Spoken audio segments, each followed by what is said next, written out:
Okay, kids, let's advance this a little bit further. I'm standing in the dark because my room here in the coffee estate is not very good for recording, but nonetheless, you can see my face.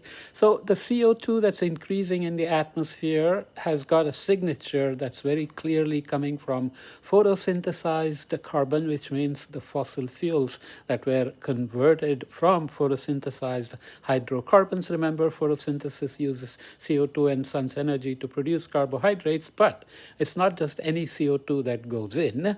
The atmosphere, as you remember, has C12 and C13.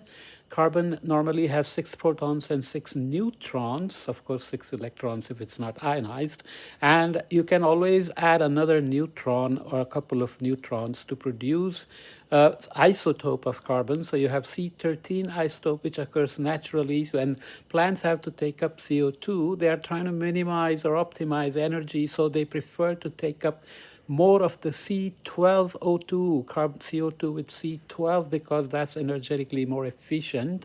But they have no choice. They need CO2, so they end up taking up some of the C13 as well. But if you look at the carbohydrates and look at the carbon inside, then it has more of the C12 than the C13, because photosynthesis is preferentially taking more C12. This is called fractionation. Life tends to fractionate, and we also talked about ocean CO2 as well as ocean oxygen, and we talked about how we have used that for past climate reconstructions and so on. So what else can you measure? You can actually measure the C13O2 in the atmosphere, and you can see that since the Industrial Revolution, the atmospheric CO2 is becoming more and more depleted in C13.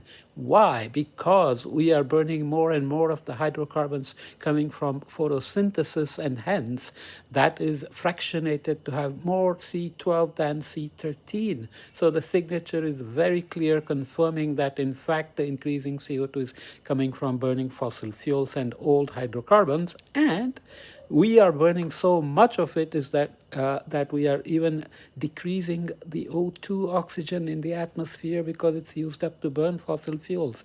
Nothing to worry about. There is a lot of oxygen, so there is nothing to really worry about. But it's another evidence that in fact we are burning so much fossil fuels that we are decreasing the C13 fraction of the atmosphere, and we are decreasing oxygen, which are clearly measurable. So there is no controversy about where the CO2 is coming from. And of course, it's a greenhouse gas and it's doing the warming, right?